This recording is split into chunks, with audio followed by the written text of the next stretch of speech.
All right, this is gonna be take two. I was literally done and then Zoom shut down, rebooted. It's the way technology is. You gotta be ready for that kind of stuff. So, a couple things that we've been running into lately. A lot of people talking about their credit score. It's like, hey, that's not the credit score I know it to be. It's a lot higher than that. I pulled it on freecreditreport.com, or so and so bank told me my credit score is this. What are you guys doing to my credit score? Blaming us. Let me tell you, there's like 13 different ways to rate your credit, 13 different scoring models. We all don't use the same.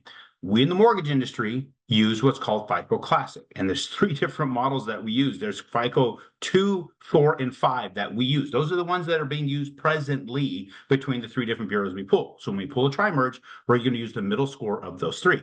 Now, what's also interesting is they're proposing in the near future, maybe 2005, maybe 2025, maybe beyond that, to use what they call FICO 10T. T meaning trended, meaning they're going to take 2 years of data and they're going to average it. What is your habits over a 2-year window, right? So understand that your habits of overspending or paying the minimum payment or making less than the minimum payment or barely paying or even paying more than a minimum is going to factor into how you are as a credit risk. So be aware of those things, man, will lift that stuff up.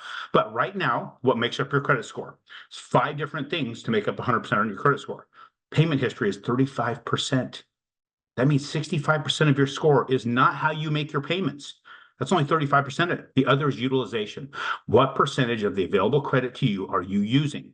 If you're using the majority of it, that's going to impact it negatively. That's 30% of your score. Inquiries, it's only 10% of your score. New credit openings, that's 10% of your score. So if you're getting people pulling your credit a lot, it's going to have an impact. A lot of people worry about this. I don't want my credit pull. It's going to hurt my score. It's a fraction. It's like 3 to 4 points. It also comes back over like a 90-day window. What you also want to be aware of is somebody pulled your credit, you're going to have the same kind of lender pull it 1,000 times of other lenders shopping over a 30-day window, and it won't impact your score. Only the first one will, but you have to keep it within that 30 days. The other is the length of your credit. How long have you had it?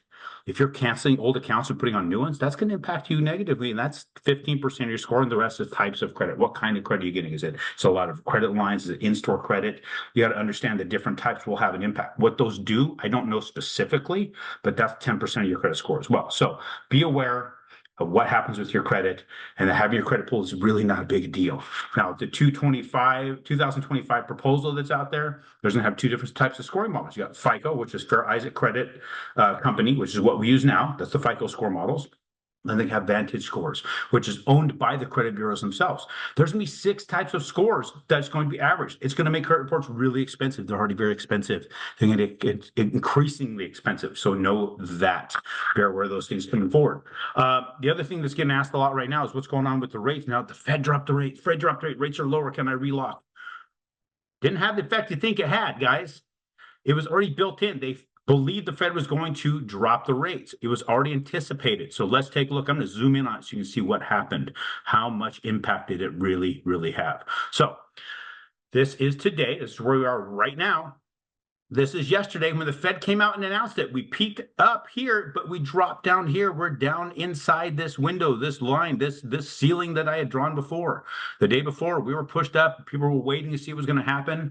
How much is the Fed going to drop it? Right. So this is the type of movement that we've had. Now, this morning, opened up really low, rocketed up, bounced right off the line. Went through it, but bounced right, and is settling right there on that line. So what is these lines again? What is this window? In case you don't recall, let's take it all the way back. 2008. This is where we are, November 25th, 2008. They announced quantitative easing. Hank Paulson, Ben Bernanke comes out, hey, the economy's in shit. We're going to do quantitative easing. We're going to take money from the Treasury. We're going to run it through the Federal Reserve. We're going to dump it into the markets to bring rates down and help people out. This is the moment that was announced.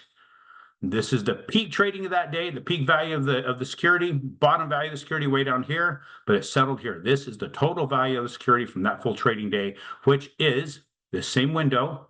We'll just stretch it out a little bit so you can see it. That's the window of time. All one day's trading day.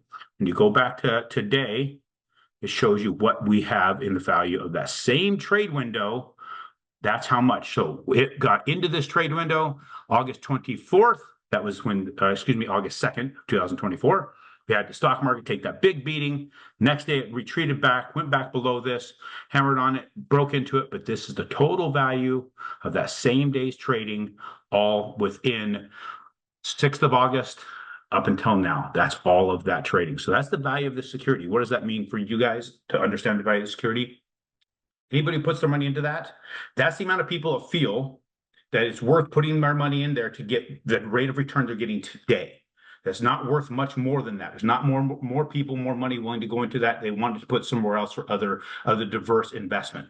That's where we're sitting today. The interest rates did not get better because the Fed dropped it. They already anticipated that. Just because the Fed drops the rate, it's the Federal Reserve rate between banks. We're going to lend to the banks. It's the banks of banks, the bank of banks lending to other banks. That's their rate to them. That's what happened. Now it's going to spur the economy. That's the hope, because we've had enough of receding economy. Jobs are a lot worse than what was being claimed. Let's go ahead and help things out a little bit. Let's drop the federal fund rate. That might move things along. By doing that, that's actually could be slightly inflationary, just so we know. So that's where we're at today. Thank you, guys. I will chat with you hopefully on Tuesday.